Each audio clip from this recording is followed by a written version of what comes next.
Good afternoon, everyone. My name is Gonzalo Alemani Duarte, and today I will present our research that is titled Stacking and Spin Orbit Coupling Effects on Flat Bands in Twisted Bilayer MoSe and MoS. This work was completed in collaboration with Juan Hernandez de Corralco and my advisor Cecilia Nogues. And if you have any follow-up questions, please feel free to reach me at my email.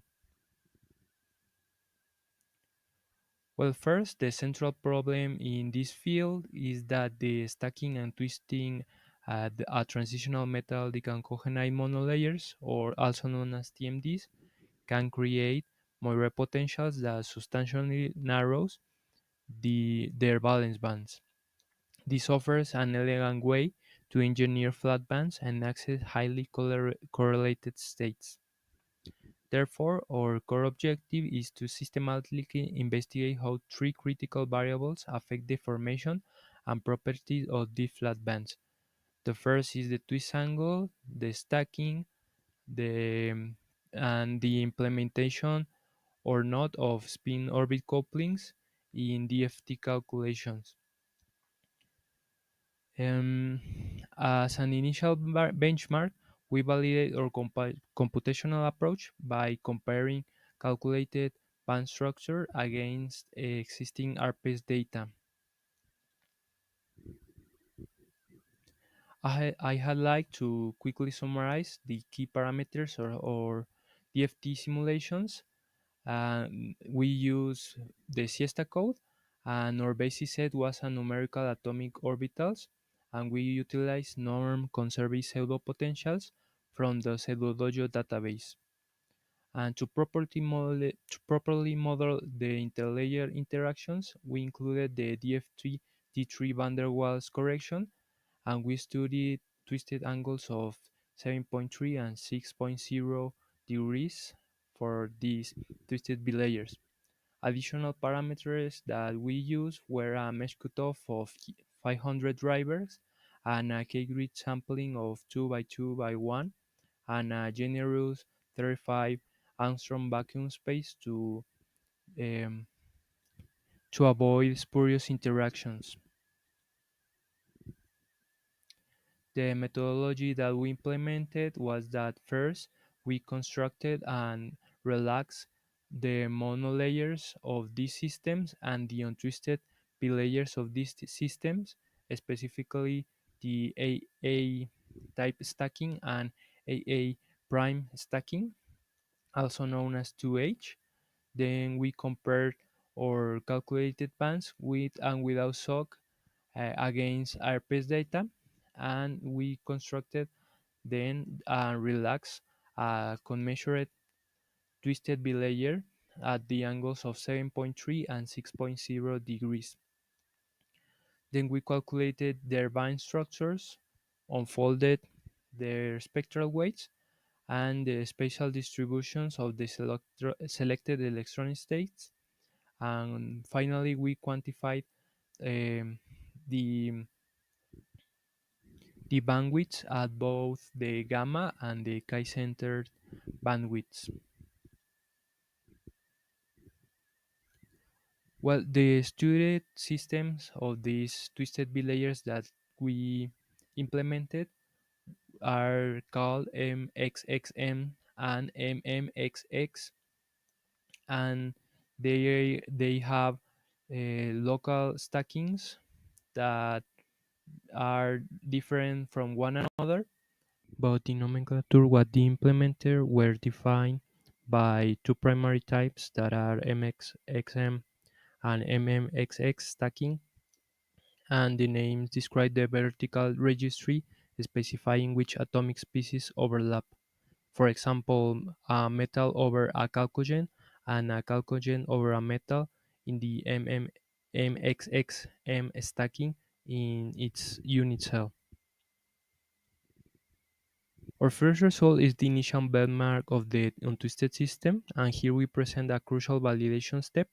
The band structures presented on the right show our calculated theoretical band structures from untwisted AA prime stacking with and without shock overlaid onto experimental RPS data for bilayer MoSe And the key takeaway is that the spin-orbit coupling is absolutely required to reproduce the experimental data without shock, and we see a narrow, inadequate splitting only when shock is included do we reproduce the large splitting observed in the airpace data near the K point, validating our computational approach. Now we move to the twisted bilayers, and here we focus on the MoSe with the MMXX stacking at a C-degree angle and including shock. The left plot is the complex band structure for this huge unit cell, and on the right we show the real space visualization of the local density of states. This image is integrated over a very narrow energy window at the valence band maximum, defined by the blue arrow and the dashed lines. This map shows exactly where the electrons in the narrow flat bands are localized in the real space crystal structure. Here we have the unfolded band structure, and we use an unfolding technique to map the states of the huge superlattice Brillouin zone onto the much simpler untwisted Brillouin zone. To clarify how this works, the technique um, used assigns a WK value of 1 that signifies a fully recovered classic TMD state, and visually this is represented by a complete unattenuated point, and values between 0 and 1 indicates a partial recovery of the electronic states, while a value of 0 means that there is no mapping whatsoever. In the results for the MOS, we use this exact same angle as in the case of the MoSe, and it is important to point out that this is not simply a mirror of the MoSe, and if you look close at the band structure, the band does not separate as much in the K point, which is presumably due to a weaker spin-orbit coupling effect in this material. Furthermore, the local density of states shows a distinctly different spatial pattern that the observed for the MoSe. And this is the corresponding unfolded spectral weight comparison for the MoS, and we see a clearly visualized deformation of these narrow flat minibands when the twisted condition is applied, reinforcing the findings that also happens in the case of the MoSe. In the case of the bandwidth analysis, there is a clear trend, in this case for the MoS, that reducing the twist angle for 7.3 to 6 always narrows the bandwidth, but this was an expected effect. However, at the 6 angle, changing from XXM to MMXX stacking dramatically boosts the effect of SOC, increasing the K bandwidth from 29.5 to 74.9 millielectron volts.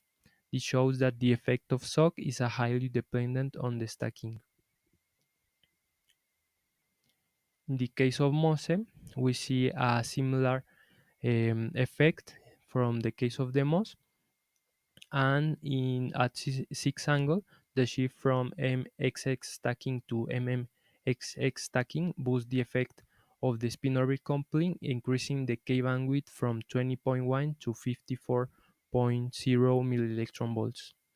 And the stacking effects are this shows that the stacking effects are highly material dependent, and particularly K is the is and particularly near K, the importance of shock is more pronounced.